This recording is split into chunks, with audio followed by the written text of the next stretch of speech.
Why would I switch from Hanzo? I got gold damage. Obviously the McCree isn't doing anything. He has to switch. Or does he really? Hey, what's up guys? Cliff here once again and welcome back to Overwatch. I think we all were in this kind of situation before. We're about to rank up into the next division. All we need to advance is one more win, and there we go. We see the SSD-fueled Hanzo insta-lock, but we don't say anything because, hey, maybe he's a really good Hanzo, right? 2.5 minutes full of struggle later, you lost the first point and you ask, yo Hanzo, could you switch maybe? I don't think it's working.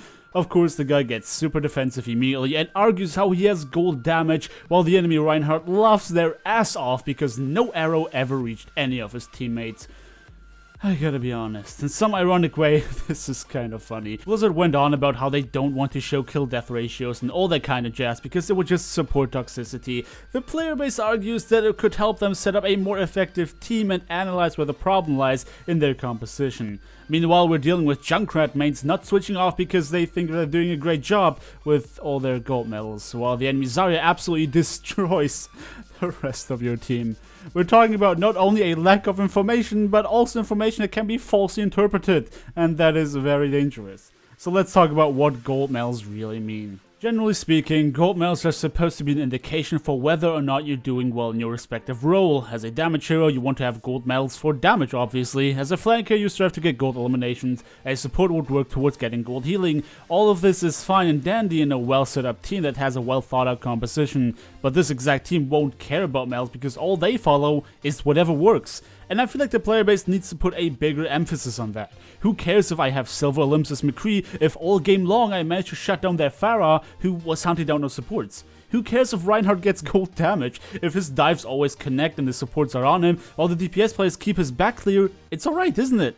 I think that the community is way too much into the whole meta play. They try to force people off heroes they are strong with in favor of heroes that, in their opinion, are objectively better, but completely forget about the factor of human failure, meaning your comp can be as strong as you want. If your players can't execute it because they play heroes they usually don't touch, it won't help you. Who cares if you run only solo support or solo tank on King of the Hill if it works? Who cares if Zenyatta has gold eliminations if you're winning? Only because somebody does or doesn't have specific medals doesn't mean they or others have to switch. Look, I think we all know that it's easy to get gold damage as a DPS character, or even Zenyatta for that matter, if the enemies have a Reinhardt or Roadhog, but we all should be aware of the fact that not every DPS player can have gold limbs, but that does not mean that they have to switch off of DPS if they don't, because sometimes they fill a role that is essential without getting any medals. Do you see any Annas getting gold medals or play of the game for nano boosting the right targets at the right time? Of course not. And Anna is such a prime example for a character with an incredibly high skill ceiling and a crap ton of utility, who in most cases won't get any gold medals because she has to juggle between healing tanks, shutting down heals coming from the enemies, sleep darting flankers, finishing off Pharahs, and so on. But in the same vein, your Genji might not get gold eliminations, but he might be so much of a nuisance that your McCree can headshot these fools without any care in the walls.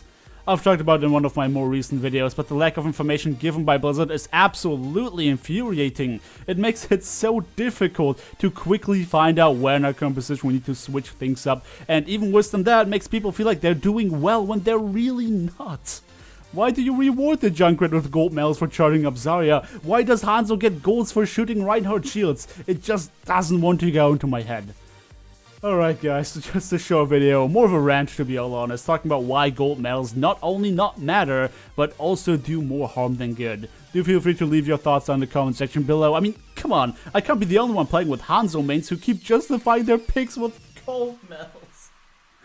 But anyway, I'm done for today. Don't forget to drop me a like and you have to have enjoyed the video. Subscribe if you haven't already, and I hope to see you guys next time. Yo, what up? Hello, hello, hello, hello.